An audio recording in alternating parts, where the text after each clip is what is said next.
Hey guys, it's Heather. So, my son has taken up my bed and I'm waiting on my husband to get home from a trip he was on. So, I'm outside recording. I brought you guys with me, but it's nice and quiet out here. I kind of like it. So kind of a debate that I had today was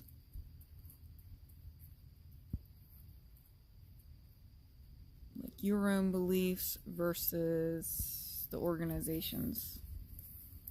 I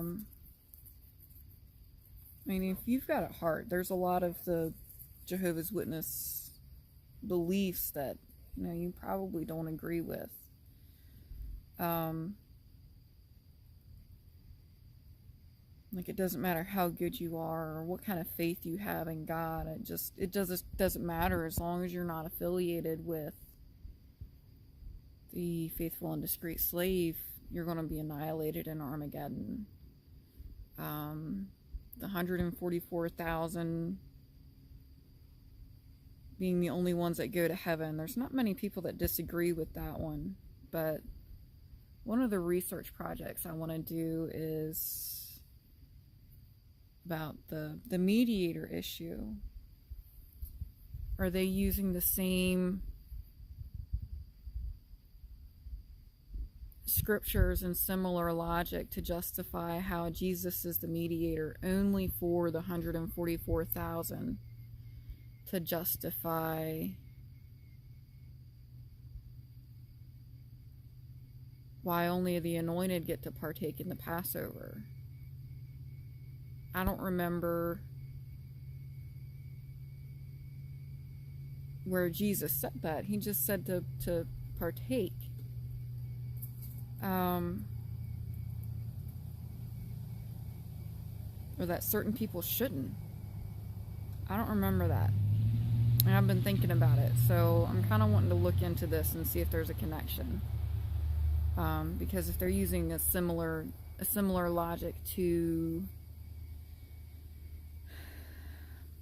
justify how Jesus is not, the mediator for all of mankind, then when there's strong scriptural evidence to say otherwise, then it's probably the same case with the Passover or the memorial.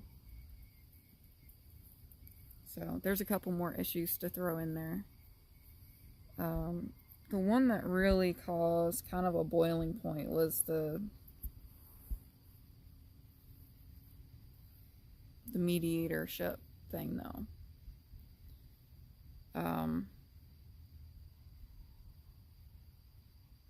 The conversation got a little bit heated. But there's a lot of beliefs in the organization that just don't make sense. They're the only ones that have it right.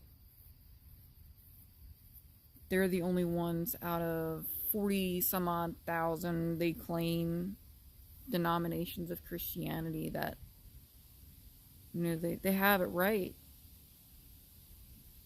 And I'd really like to know how, because they aren't especially unique. And they don't have evidence. There's a lot of the false prophecies. There's the issue of, that's another thing, there's the issue of the false prophecies that they try to relabel as a misunderstanding. It doesn't matter if you relabel it, that's just semantics. But you made a estimation of a biblical event happening and it didn't happen. It's pretty evident. What else is there? I don't know, but there's a lot. And kind of the point that I wanted to make is, if you don't believe it, or if you don't believe in something that seems especially cruel, or something that seems a little bit haughty, or just something that just does plain old doesn't make sense, it defies logic and morals and stuff like that, that doesn't, I'm sorry to say, but it doesn't mean that the organization doesn't teach it.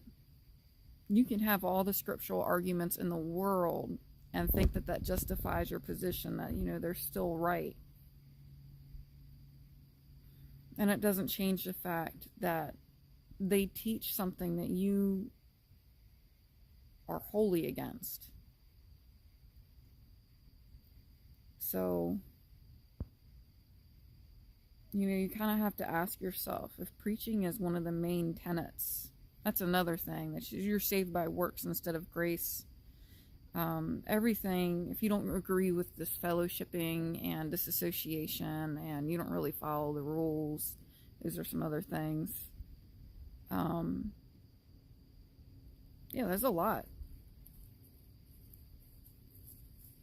But if you don't believe it, or if you don't necessarily follow it, that doesn't, it's very frustrating. It doesn't mean that that's not what they teach. And if preaching is a main tenet, and it's required to have, you know, a good standing, are you willing to teach something that